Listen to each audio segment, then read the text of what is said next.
Bonjour, voici mon avis sur votre CV. Alors, en numéro un, je suis un petit peu embêté pour analyser le CV parce que je ne sais pas ce que vous voulez faire en fait. Donc, il manque déjà en haut de votre CV un positionnement clair. Vous avez eu des expériences variées, c'est-à-dire vous avez été professeur, ingénieur, après technical communicator, ok.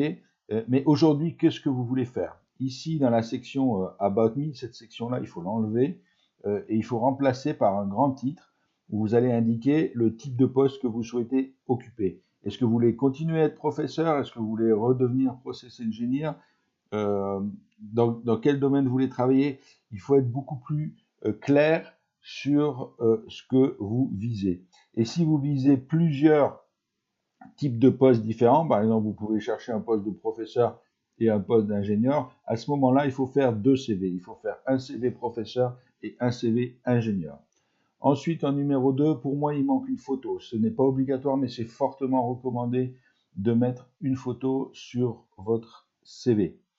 Ensuite, vous avez des problèmes de mise en page. Ici, par exemple, vous n'avez pas d'espace et là, il y a un espace. Là, il manque une majuscule, il manque majuscule. Ici, problème d'alignement. Donc, il y a un gros travail de soin à apporter à ce CV qui, au passage, doit tenir sur une seule page.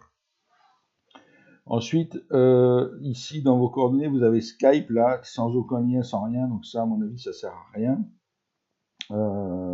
Ces logos-là ne riment pas à grand-chose non plus, d'autant plus que là, en face de LinkedIn, vous avez une souris qui ne correspond pas du tout au logo à LinkedIn. Donc ceci doit être revu également. Votre adresse n'est pas indispensable, sauf si vous voulez absolument rester dans la région du KEF. À ce moment-là, vous limitez, vous mettez simplement KEF. Ensuite, chacune de vos expériences professionnelles doivent être davantage détaillées et vous devez indiquer l'impact de votre intervention sur la société. Par exemple, ici, combien d'élèves avez-vous eu en tant que professeur? Quel a été le taux de réussite? Quelle est leur satisfaction? Enfin, je ne sais pas. Donner des éléments tangibles aux recruteurs pour vous recruter. Si vous vous positionnez en tant que professeur, si c'est en ingénieur, c'est la même chose.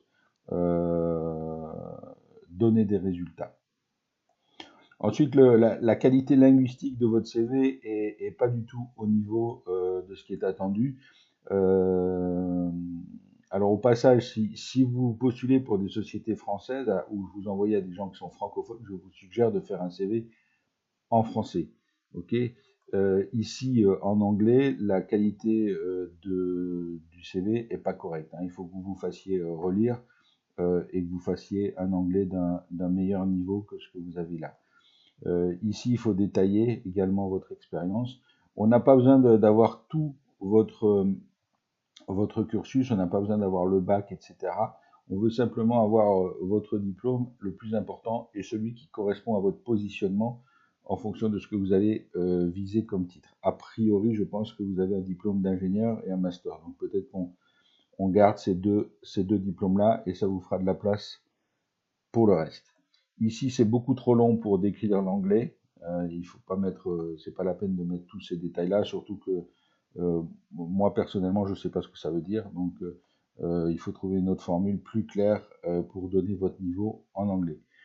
Driving license, c'est pas indispensable, sauf si c'est demandé dans l'offre clairement. Et ici, vos compétences pourraient éventuellement figurer sur le côté ici.